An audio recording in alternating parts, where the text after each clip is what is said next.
GMA. Today we have a special story to cover coming all the way from Cincinnati, Ohio. He was the 27th president and definitely the fattest. Anyone know who it is? No? Yeah, I didn't either. But the name is William Howard Taft.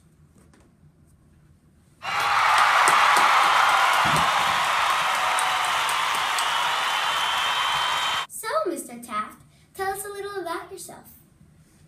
Well, I was born in Cincinnati, Ohio, way back in the year 1857.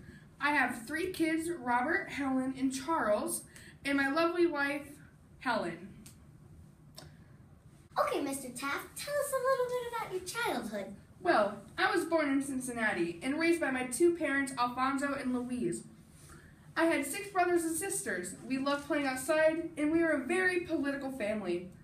With all the lawyers in the family, I naturally became a lawyer. My dad was the head politician in the family until I came along. He was the minister of Austria, Hungary, and then Germany. He was also Secretary of War and Attorney General to President Grant. Anything else? No. Well, next trivia. How much did Mr. Taft, me, weigh? A, 304 pounds. B, 297 pounds. C, 346.8 pounds. Or D, 332 pounds. Ooh, I think this is a hard one. Well. Man, this guy was big. Oh. Sorry. Well. What's the answer, Mr. Taft? I weighed approximately 332 pounds. So D. Yes. Awesome. Okay, we are going to make a call over to Washington, D.C., where Maggie is with President Barack Obama. Thanks, Emily. So, Mr. President, can you tell us about the economy and what's happening in the White House? Well, since Donald Trump was elected, U.S. economy continues to expand at a moderate pace, supported mainly by solid private consumption. Economy policy develops from a new administration and will be chief of importance in the near term throughout the first 100 days in office. So, Mr. Taft, can you tell us about the economy and what was going on when you were president? Well, by the first decade of the 20th century, had a very large change of the foundation of America. According to the 12th Senate in 1909, the population was more than 76 million, an increase of nearly 21% of the 1990 Senate. There were definitely some difference. Thanks. When we get back, we're going to have some insider secrets on this president's time in the White House. How many stars were on the U.S. flag while Taft was president? A, 46, B, 45, C, 44, D, 48.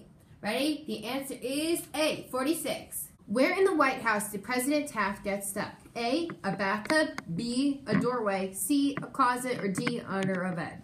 The answer is A, a bathtub. And we're back. During Taft's presidency, he accomplished many notable things, including the Payne-Aldrich tariff, which included making a higher tax or tariff on goods coming into the U.S. He also signed the Mann-Elkins Act, and 2 new states were added, New Mexico and Arizona. But, like many great leaders, he had a team backing him up and helping him make all these great things possible. His cabinet members included James Schoolcraft, the Secretary of State, Philander Knox, Secretary of War, Jacob Dickinson, Attorney General George Wickersham, Postmaster General Frank Hitchcock, Secretary of Interior Richard Bollinger, Secretary of Agriculture James Wilson, and Secretary of Commerce and Labor Charles Nagel. Back to you, Emily. Thank you for that great information. We are now back in the studio. Don't you think that Taft left his mark on America? Well, I sure do. Did you know that to this day, Taft is the only person in American history to have been at the top spot in both the executive and judiciary branch? Yeah, pretty cool, right? Taft is still respected for unifying and streamlining the Supreme Court. He had influenced his children's careers as well. Helen earned a PhD in history and became an author and professor. Robert went on to become a U.S. Senator and respected member of the Republican Party. And his youngest son, Charles, became the mayor of Cincinnati. Pretty cool. Now, next time on GMA, we will be back with that week's top stories.